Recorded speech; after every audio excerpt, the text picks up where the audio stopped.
This is the Detroit Sports Podcast Network.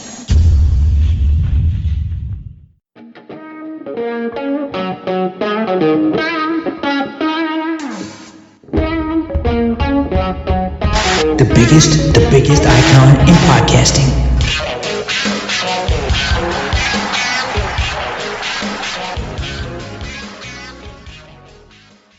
Well, welcome in everyone to this week's edition of the DocNJock Wrestling Podcast. I'm your host, Adam the Jock Straczynski. On today's show, the curious case of Odyssey Jones, AEW getting sued by its employees, WWE taking care of its own, and Cody Rhodes in his own little bit of legal trouble. We're going to take a look at what took place at Bash in Berlin. We're going to take a look at AEW's All Out, which is tonight. We've got a great pay-per-view for you. Helping me do it as always. He's the one. He's the only. He's the man on the road. He is the Doc, John Macroom. Doc, you're recording from your car? Hell yeah. The people in Ann Arbor don't want to let me in. It's 9 a.m. on a Saturday, big college football game. And man, oh man, it's a fun time to be a college football fan, sports fan, and a professional wrestling fan. I thought Bash in Berlin really delivered. And I just thought that everybody really, I kind of didn't think I would like 5 matches on a card, but I'm coming to find that I really do like the time given, the stories that are able to be told, and every performer really tried to get their stuff over. And I thought it was a nice PLE for Berlin. And of course, the crowd made it pop. It was a great pay-per-view. Yeah, this was the most B-level pay-per-view you could possibly have. But with the crowd, with the allotted time for each one of these matches, I'm really digging the 5-match pay-per-view. Look, I know that it's a little bit shorter, right? You're generally hovering sometime around 3 hours, but you're in and out. Everybody gets time. You really get to build out some of these stories and take them to the next level. And look, for this being a B-level pay-per-view, which could have possibly been a C-level pay-per-view, in years past, this would have definitely been a D-level pay-per-view. This really gets high marks. This was a very good pay-per-view. I thought it did a really good job telling stories. When you go back, I don't know if there was a match on this card that would have made you buy this pay-per-view. But I'm really happy we got to sit down, watch it, take it all in. Look, the whole thing with Peacock and spending, I don't know if it's like $7 now, I'm not sure. They just raised the price. But whatever it is, it's well worth it for the pay-per-views. And this was a pay-per-view that if you had Peacock, you watched it, you were happy. You were happy for the $7 you spent on it, and it was great. And look, the show kicked off with a really good match. We had Cody Rhodes taking on Kevin Owens. Cody Rhodes ends up retaining his WWE Championship via pinfall. This was one of those matches where, as it kind of progressed through, I think we were all waiting for Kevin Owens to go heel. What were your thoughts on Kevin Owens never turning heel in this match? It looked like he was fighting some of those demons where he did not want to go to that place. Yeah, it's good. It was good character development, good tease. I thought that the crowd really was into the match, and Cody Rhodes' entrance overseas is always stellar. Look, Kevin Owens is an underrated talent, and I'm glad that he's being showcased. No doubt about it. What do you think of Solo and Cody Rhodes in a steel cage next week? This was the thing that kind of came out of Friday Night SmackDown. We've kind of moved on from the Kevin Owens angle, and now they're moving forward. And Cody and Solo are going to debut SmackDown on the USA Network in a steel cage. Do you want to see them mix it up again? You've already had this once. You just had it a couple of weeks ago. Do you want to see them touch gloves one more time, per se? In a steel cage? Hell yeah, because they're going to go violent. And it also helps Solo with the bloodline. I think the steel cage element is going to be fantastic. And what a debut for SmackDown on USA. Of course, I think that you're going to always have Solo in the mix trying to mess with Cody because of what happened with Roman. So this is perfect. So the big thing that I think kind of came out of their segment on Friday Night SmackDown was Cody calling out Jacob Fatu and was giving him a shot at the title, was offering him a chance to get in the ring with him and fight him for the championship. And it got a little bit awkward between Jacob and Solo. I wanted to get your thoughts on on the little bit of mixed emotions, because it looked like Jacob Fatu wanted to get there and really wanted to wreck Cody, but Solo basically told him to stand down, and Jacob basically professes his love for Solo and then stands down. But it looked like there was a little bit of, they let it linger, which I thought was really, really good. This is, again, good character work. This is really good for adding layers to Jacob Fatu, and this is really good for showing Solo's control over the bloodline, and maybe teasing that it's not as strong as it was originally thought to be. But what did you make of the interaction between the three men? Yeah, look, in any group dynamic, there's always going to be that element of dissension and dissent and power and stuff like that. And look, I wouldn't mind Jacob Fatu being the leader of the group, or kind of eventually fighting for leadership of the group, and it sets the stage for the future. So there's always going to be that, what happens with Solo and how he handles the leadership position. And so it's going to be great because it's crazy, and Kenny said it, everybody's kind of said it. Jacob Fatu really is probably the most really technically over wrestler because of his background and what he's about. So to give him more of an elevated role probably is not going to be a bad thing. Well, this was the thing, too. This is why they held him off for so long, because he had signed with WWE a month, maybe 2 months before he ever made his debut, and the concern was he was going to overshadow Solo, and I think that was a really good thought. I mean, I think that has been kind of something that's gone on here. I think that Jacob Fatu has captured the imagination of the WWE fan, of the fan who's invested in the Bloodline story. And Solo, as good as Solo was when he was in Roman's camp, and as good as he was when he was doing what he was doing with the original Bloodline, he was the guy who you always look to and you're like, man, there could be so much more here. They could do so much more here. Well, now you see Jacob Fatu and you're like, oh my God, there's so much more that they could do with him. The ceiling is just, it's endless. You can go so far with this guy. So it's really an interesting dynamic when you put yourself back in the place of that original Bloodline and when Solo was originally introduced, and your thoughts on Solo. And now you look at this new version of the Bloodline with Solo at the helm and Jacob Fatu. There are some parallels there.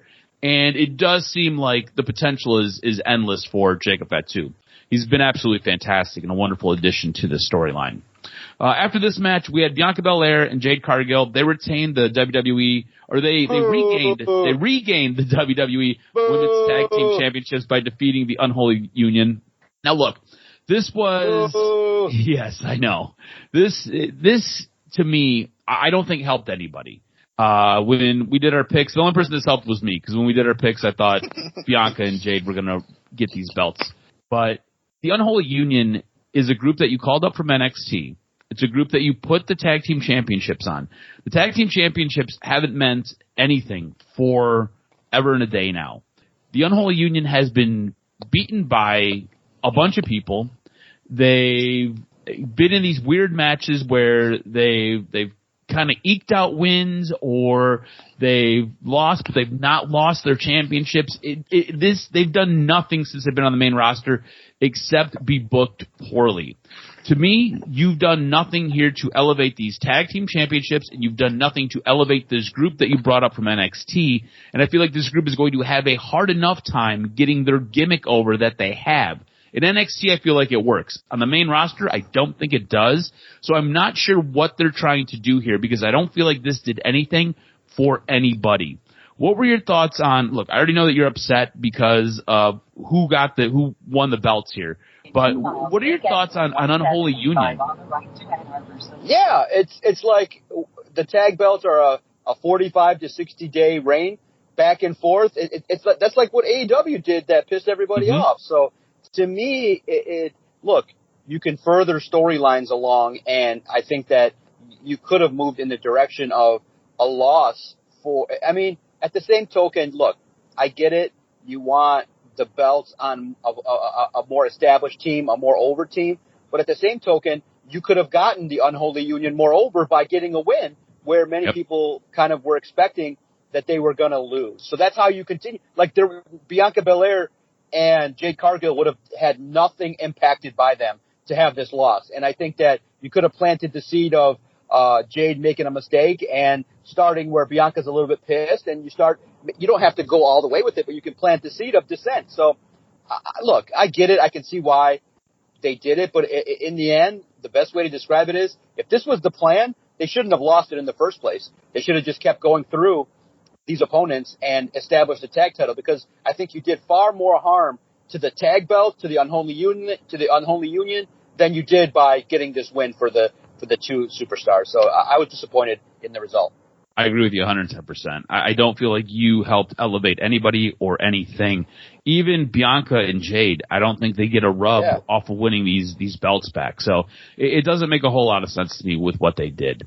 After this, we moved on to the strap match with CM Punk and Drew McIntyre. And this was a match going into it.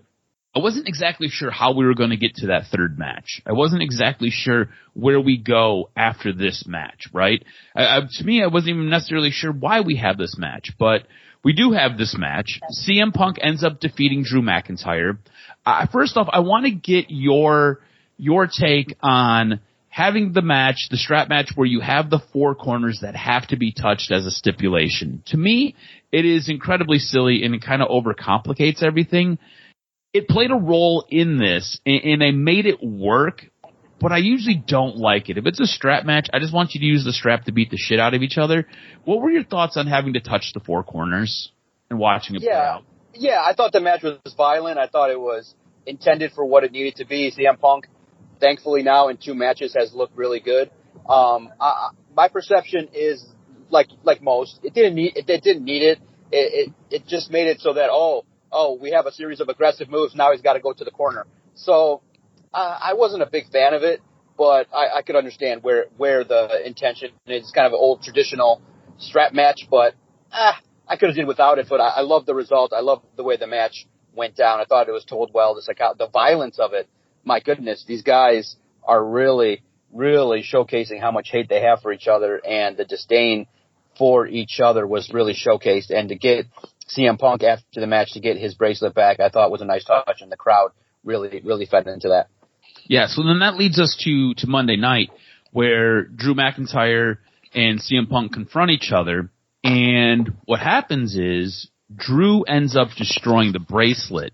Do you like how they're getting us to this third match? Because again, after this match, after the last match, I was like, okay, I'm not really sure where we're going to go. I know we're going to have three matches. We get to the second match here, and CM Punk wins. So now I'm like, okay, it's 1-1. I guess we got to have a third, but you could have just left it. You could have left Dead Dogs Lie. But to add a bit of a twist, they have Drew and CM Punk confront each other on Monday night. Drew destroys the bracelet, rips it to pieces.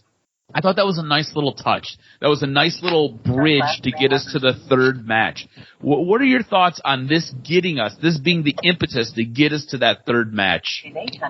Yeah, well, first I want to address the fact that they teased it by saying that CM Punk wanted Gunther, and my reaction to that was like, ew, no, it's too soon. I was like, this was kind of stupid. I'm like, this is really what they did? I was like, this is something that, first excited me because I was like, oh man, Kenny's going to be pissed because they're going to put CM Punk right in the main event to face off Gunther. It makes no sense. So then when Drew came out, I thought it was perfect to destroy the dreams of CM Punk in this manner. And I thought it was well done. They got you to where you need to be in a spectacular manner. So I was very much impressed with the sneaky Drew McIntyre attacking CM Punk. It was well done.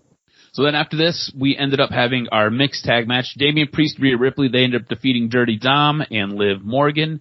And then we moved into our main event, which was Gunther retaining his World Heavyweight Championship as he defeated Randy Orton via sleeper.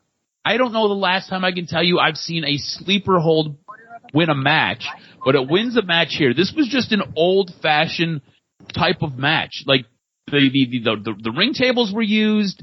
It wasn't a whole lot of frills. Gunther was incredibly over. This to me screamed old world, screamed basically 1980s wrestling that we grew up with, and I kind of loved it. What were your thoughts on the main event? Yeah, well, first and foremost, the entrance of Randy Orton goes down as an all-time classic. Go watch it, the way they just kind of blocked out everything but Randy, the crowd singing. Spectacular. Old school physical match. And look, Randy Orton, You give him a main event opportunity. Simply put, he's going to act like a main eventer. And that's the man, the myth, the legend of Randy Orton. And look, the purpose of the match was clear. He's going to go down to Gunther. But the best part of it is that the story is simple. Go out there, beat the shit out of each other, and let's have a match. And that's what everybody was very much impressed with what they saw. I thought it delivered. It was a great match. Yeah, absolutely. Randy Orton looked fantastic in this match. Gunther looked fantastic in this match. And Gunther being as over as he was, I thought was really, really awesome. I thought this was a really well done pay-per-view. I thought it was very entertaining and well worth was like 3 hours to watch this. So it was really, really good. We go to calling the card. I extend my lead because of the Bianca and Jade pick. I now lead you by 5 points. It's 9-4. But fret not, my friend. You have another pay-per-view. This is our run of pay-per-views. Week 3 of picking pay-per-views. This is AEW's All Out. Takes place tonight, Saturday night at 8 p.m. Check it out on your local pay-per-view provider. Let's just jump right in. We've got a Chicago street fight. Willow Nightingale taking on Chris Statlander. Who do you think wins this one? Because this, I think, is like the 4th or 5th or maybe the 37th time. This is like Sami Zayn and Kevin Owens just constantly doing battle in WWE. We are approaching, time number 965 for these women. Who wins this in the Chicago street fight, Willow or Chris Statlander? Yeah, this is the part that I just want to say, introing this discussion. You just come off the heels of your WrestleMania, 50,000 people, and you're doing a pay-per-view right afterwards. I think it's a mistake for AEW to run it like this. They needed just another month. You gotta stop doing it. I just think that you're rushing a card that you're like, okay, here's some matches. I know one of them is very intriguing based on Dynamite, but look, it's just wrong to do it this way. You're coming off of WrestleMania. You don't go to another pay-per-view in 2 weeks. But I think that Statlander needs this win based on how things are going. And look, Willow Nightingale probably is going to end up winning. But to me, I like women now in a street fight. But I just want to see Chris Statlander kind of take another step forward. Yeah, look, I think if you want to continue this feud, Chris Statlander needs to win. I think we need to get out of this feud. So I think Willow Nightingale gets the win here, just because we need to move on. So I'm going to take Willow Nightingale. We then have our AEW Continental Championship match. We've got Okada, Orange Cassidy, Takeshita, and Mark Briscoe all fighting for the AEW Continental Championship. Does Okada retain out of this cast of characters, or do we have a new AEW Continental Champion? Who do you think wins this match? I mean, Okada's run crazy, where all he's been has been like a comedic foil, getting over for stuff not in the ring. He needs to get over in the ring. So to me, Okada wins it. He retains in a good match, but I do think that a lot of these guys have a chance to get their shit over. If it's not Okada, my official prediction is Okada. I think it would be Takeshita, who needs kind of also, I think would benefit from having a belt and some more prestige. You know, I agree with you 110%. I think Okada has to show what they're paying him all this money for. He has to be able to bring out this guy that was so popular in New Japan and at one time was the best wrestler in the world. We haven't seen it in AEW. Right now he's just collecting a paycheck. He has to go establish it in this match. And very similar to you, if it's not him, Takeshita has had a really nice run over in Japan. Takeshita has done a lot of really good things and has gotten over. This is a guy who at one point you and I were talking about being a monster superstar if they would just push him right.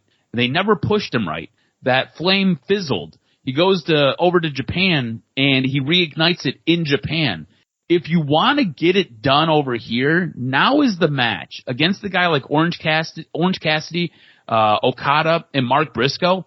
This would be the time to get it reignited and get him on a really nice run. I'm going to agree with you. I'm going to go Okada as well because that was the guy who I thought, like, if you're going to do it, you need to do it now. You need to pull the trigger. But if it's not him, you can always pull that trigger on Takeshita.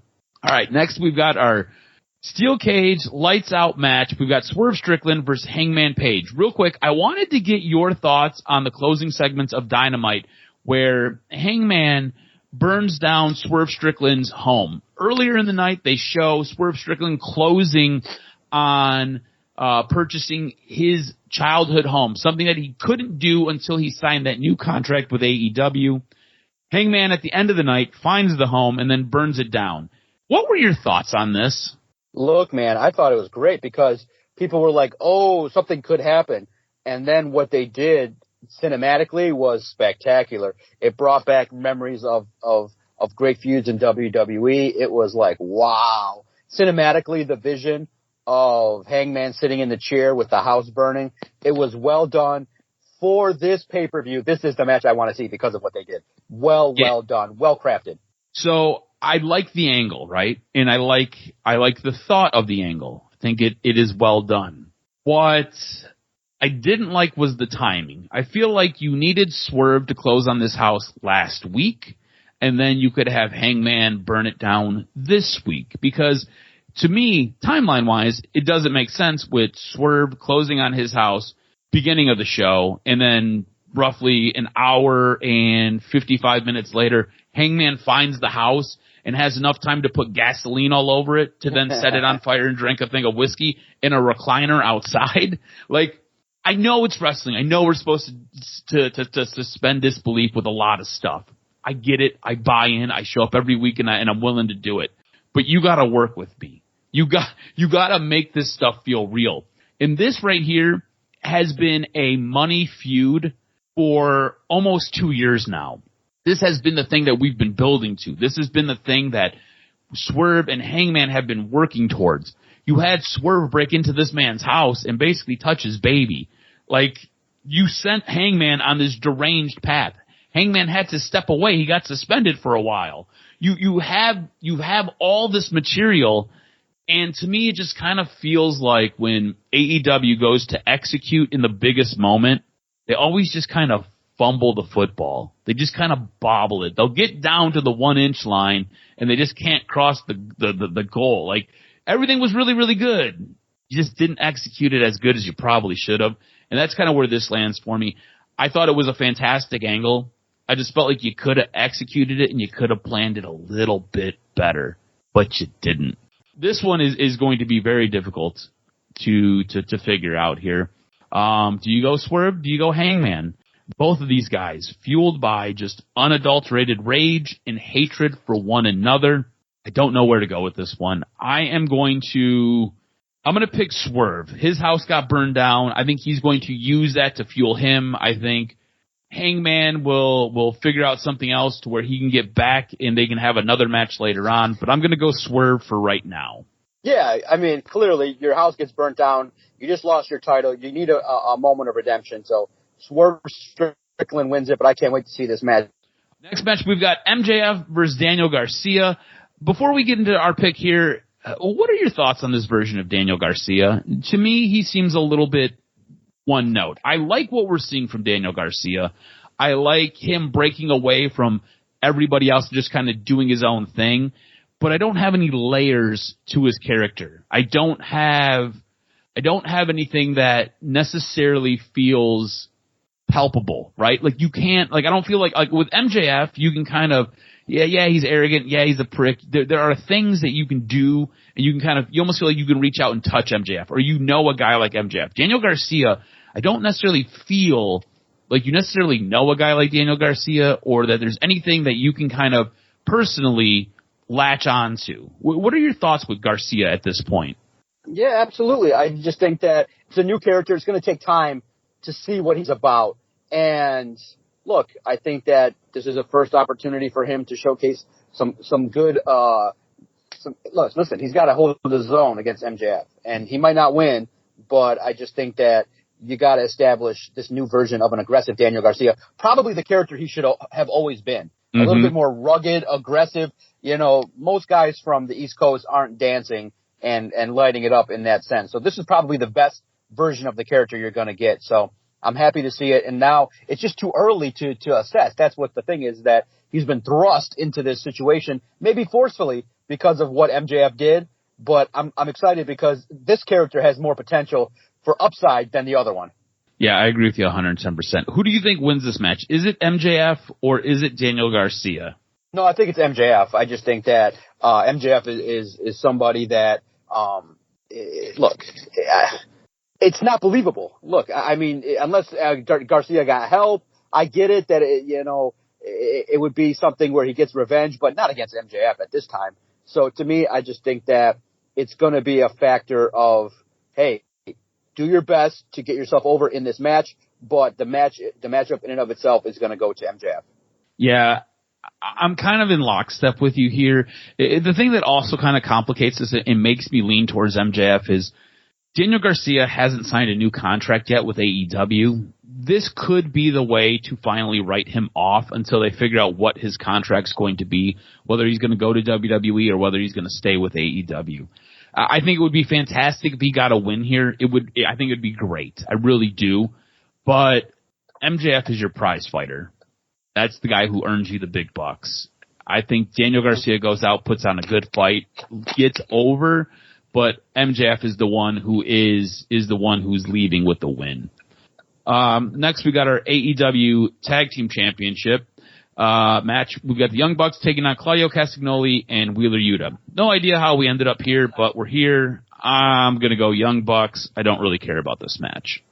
Yeah, I'm in the same boat. That's what I wrote. I'm like, okay, Young Bucks win. That's how I look at it. Young Bucks, let's just see what the high spots are going to be and how crazy it's going to, how wild and crazy this matchup's going to be.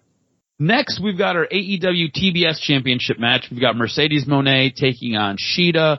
Camille is banned from ringside, similar to Britt Baker. I'm going to go Mercedes Moné. I really like Shida. I don't know. This is another match I don't care about. Well, yeah, listen, my note is redemption. That's what's got to happen in this match. So, look, just please choreograph the match in a good way and an opportunity to be able to at least establish that these ladies can wrestle. So to me, it's Mercedes Moné winning. And her making $10 million, she's another one who just does not feel like she's been worth it at all, just burning money right now. Match I am into, and a match I do want to see. The AEW International Championship. We've got Will Ospreay defending against Pac. I think this is going to be an absolutely fantastic match. I think both these guys can tear the house down. Both these guys have really good chemistry together. I think you are going to see a high-flying, brutal wrestling match. This is going to be a lot of fun to watch. I'm going to take Will Ospreay. I think Pac throws everything, including the kitchen sink, at him, and somehow Ospreay still gets the win. No doubt. This also probably is going to be a situation in which the mission is going to be to get Pac to that next level where, look, he's had some stops and starts, but against Ospreay, I think this match will deliver at a very, very high clip, a very high rate. All right, and finally, what I'm assuming is going to be the main event. Bryan Danielson will be taking on Jack Perry. Again, you had a 2-week build for this. I'm still trying to wrap my brain around being into Bryan Danielson's title run. This match really didn't do it for me, or this build really hasn't done it for me, but I'm going to go Bryan Danielson because I think we've got some runway here with him before his neck completely falls off his shoulders. So I'm going to go Bryan Danielson. Yeah, absolutely. It's going to be a situation in which this match will be where Bryan Danielson sets the tone for his title reign, and Jack Perry, I think, look, his evolution of the character, I think, has been perfect. The scapegoat has done him well. It'll allow him to have a nice run. This portion of time for him in AEW is going to be beneficial. And literally, I just think that in this pay-per-view, Takeshita, Swerve Strickland, and now Jack Perry, Pac, I think this pay-per-view, the best way to put it is, it's an opportunity where guys necessarily that don't win have their chance to kind of firmly take their stamp in the middle of a mid-card and get themselves to upper mid-card status based on their performances. And that's really the mission here is you got your staples, the big names, but now you have to start to cement because you got a big next year ahead. You got to cement that these guys are going to be forceful, impactful, and basically give Jock a reason to care about these guys. And I think that the mission probably is very tall and may not be fully accomplished. But I do think that these pay-per-views really, when you look at it, a company that establishes we can wrestle, they have guys that can accomplish it. And I expect at least half of them to start to get themselves at a higher level based on this pay-per-view. So I'm excited to see it. Could be, should be a good pay-per-view. I thought AEW did a smart thing putting this on a Saturday and not doing it on their usual Sunday, as they would be competing with football. So smart on them to do this. When we look back over our picks, we really only differ on Willow Nightingale and Chris Statlander. You got Statlander, I got Nightingale. After that, we both have Okada. We both have Swerve in a steel cage. We both have MJF. We both have the Young Bucks, Mercedes Moné. Both got Will Ospreay, and we both have Bryan Danielson. Should be a good card. Should be an interesting show. We'll see where it leaves us for next week. Would you like some news and notes before we get out of here? Hit me with this week's professional wrestling news and notes. What made Jock's list? All right, so the curious case of Odyssey Jones. Sunday night into Monday morning, word started to circulate that Odyssey Jones' profile was no longer on the WWE website. Dave Meltzer provided an update on Jones and WWE on the Wrestling Observer Radio and said, I've asked around, and if it had been any kind of glitch or something obvious by now, it would have been corrected or found out that it was a glitch. I'm relatively certain that he's done, but it has not been confirmed anywhere. I heard a bunch of stories, but nothing that I would say is confirmed. But it looks like he's no longer with the company. His angle's done. No mention on the show. No clips on, like, if he's injured or something. No acknowledgement of him at all. You know, Kofi was on and there was no acknowledgement of what they've been doing. So he's off. He's gone. Odyssey Jones didn't appear on WWE's alumni roster page or WWE's Raw or Main Superstar page. Jones had recently been seen teaming with the New Day, debuting in singles matches 411 days after being drafted to WWE Raw in 2023. Now, on Tuesday, Fightful's Sean Ross Sapp provided an update that added some clarity to the mysterious situation. The update stated that Jones's removal from WWE television came when allegations of domestic abuse came to light against him. Sapp noted that it's not known if an arrest had been made or charges had been pressed in relation to the situation. Talent had not been made aware of any situation. WWE has not reached out regarding the official status within the company. Think about this. Jones was drafted to Raw, then put on a shelf for a year and 4 months to then get his shot and team with a decorated tag team in the New Day for it all to go away. It is the most bizarre, crazy story I think I've ever seen. Absolutely nuts. But as of right now, Odyssey Jones is out of WWE. So off the heels of a firing, WWE is taking care of their own. On September 2nd, former multi-time WWE Women's Champion Asuka re-signed a new long-term contract with the company. Fightful Select also added an update noting that former WWE Women's Tag Team Champion Shayna Baszler has re-signed a new contract within the company. The report notes that the deal recently came together as Baszler's contract was set to expire later this year. This comes from a report that WWE is engaging in conversations with multiple talents that have contracts coming due in the future. According to Dave Meltzer, this is part of a strategy within WWE targeting talent who have current deals that are coming up. Writing in the Wrestling Observer newsletter, Meltzer revealed details of WWE's thinking. WWE went to a number of people whose deals are coming up over the next several months to sign new contracts. WWE has several contracts up this year with Seth Rollins, Drew McIntyre, Humberto Carrillo, Angel Garcia, and Damian Priest, among others who have recently re-signed. In a recent interview at WrestleFest, MVP stated that he believes Cedric Alexander also re-signed a new deal with WWE, and it was reported earlier this morning that Sheamus has inked a new long-term deal somewhere between 3 to 5 years. So WWE taking care of their own guys and not letting them get to free agency. Now, AEW is getting sued by its employees. 3 former AEW employees have filed a lawsuit against the promotion, Tony Khan, and others. The Wrestling News first reported that a lawsuit was filed by Kevin Kelly, Brandon Tate, and Brent Tate on August 30th. The lawsuit names AEW, Tony Khan, ROH, and Ian Riccaboni as defendants. The Tates, better known as the Boys in the corner of Dalton Castle, and Kelly were all terminated by AEW earlier this year. The suit seeks to void the arbitration clause of their contracts while also requesting the court certify a class action lawsuit against AEW over the claim the company is misclassifying its wrestling talent as independent contractors rather than employees. After the boys were terminated, Tony Khan claimed that they had no-showed multiple events. The boys denied this claim, and that claim is now at the center of the defamation allegation against Khan. Kevin Kelly, real name Kevin Foote, is seeking monetary damages, claiming that, among other things, that AEW breached his contract and has interfered with the ability for him to find work elsewhere.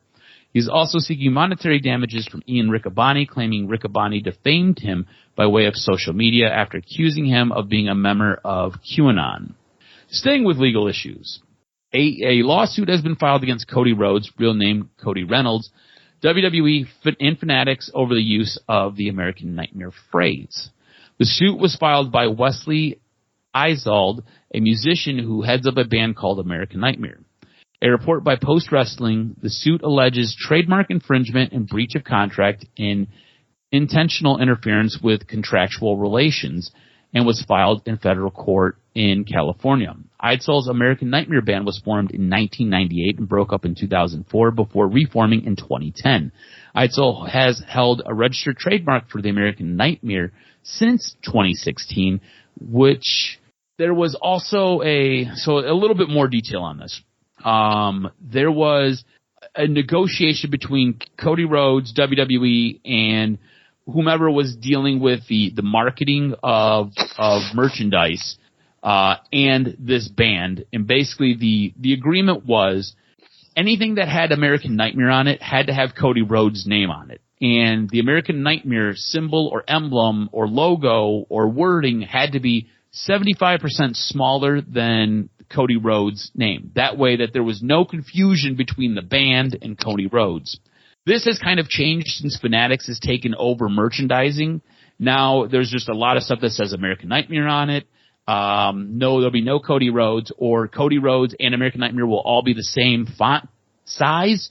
And because of this, the band is now suing for damages up to $150,000. This seems like the most sensible lawsuit you've ever seen against a major company.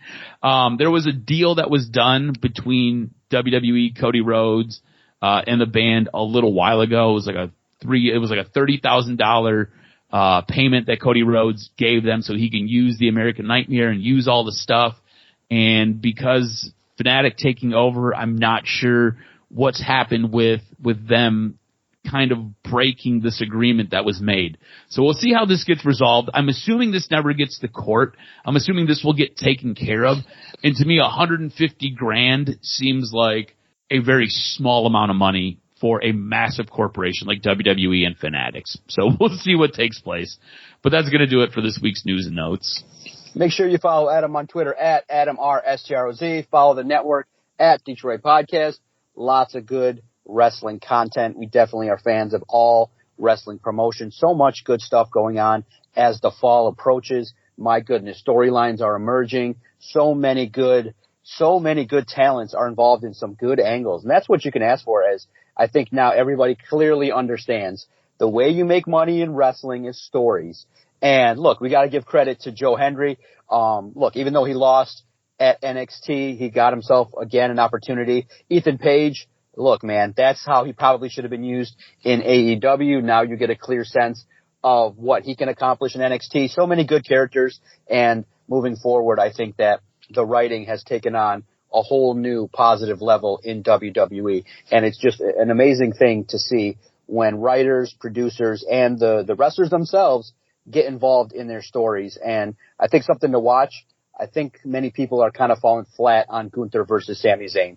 And it's unfortunate, but we've seen it so many times with a different belt. So let's see the creativeness will be tested to see how they get this angle over, because it kind of fell flat on Monday Night Raw. And that was just the last note I wanted to point out. Make sure you like and subscribe everything that you hear from Detroit Sports Podcast.